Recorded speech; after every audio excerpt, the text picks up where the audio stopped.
1987 June 24 അർജന്റീനയിലെ റൊസാരിയോയിലാണ് Lionel Andrés Messi ജനിച്ചത്. ഒരു സാധാരണ കുടുംബത്തിൽ ജനിച്ച മെസ്സിക്ക് 4-ാം വയസ്സിൽ തന്നെ പന്തിനോട് വല്ലാത്തൊരു കമ്പമുണ്ടായിരുന്നു. പ്രാദേശിക ക്ലബ്ബായ ഗ്രാൻഡോളിക്ക് വേണ്ടിയാണ് അദ്ദേഹം ആദ്യം കളിച്ചു തുടങ്ങിയത്. 11-ാം വയസ്സിൽ മെസ്സിയുടെ ജീവിതത്തിൽ വലിയൊരു തടസ്സം നേരിട്ടു. ഗ്രോത്ത് ഹോർമോൺ ഡെഫിഷ്യൻസി എന്ന അവസ്ഥ അദ്ദേഹത്തിന് ബാധിച്ചു. പ്രായത്തിനനുസരിച്ചുള്ള വളർച്ച ശരീരത്തിന് ലഭിക്കാത്ത അവസ്ഥയായിരുന്നു അത്. ചികിത്സയ്ക്ക് വലിയൊരു തുക ആവശ്യമായിരുന്നു.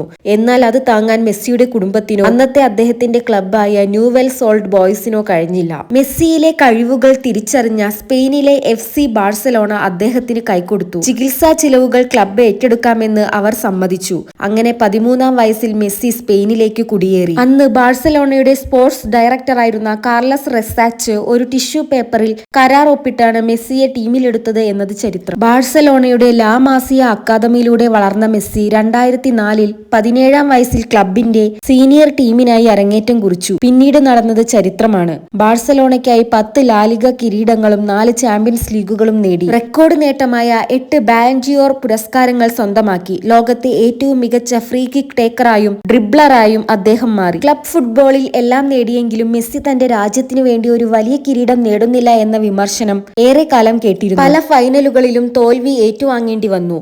2021 കോപ്പ അമേരിക്ക മെസ്സി തന്റെ രാജ്യത്തിന് വേണ്ടി ആദ്യത്തെ വലിയ അന്താരാഷ്ട്ര കിരീടം നേടി. 2022-ൽ ഖത്തറിൽ നടന്ന ലോകകപ്പ് തന്റെ കരിയറിലെ ഏറ്റവും വലിയ സ്വപ്നം മെസ്സി യാഥാർത്ഥ്യമാക്കി. ഫ്രാൻസിനെ തോൽപ്പിച്ച് അർജന്റീന ലോക കിരീടം ചൂടിയപ്പോൾ മെസ്സി ഗോൾഡൻ ബോൾ പുരസ്കാരവും നേടി.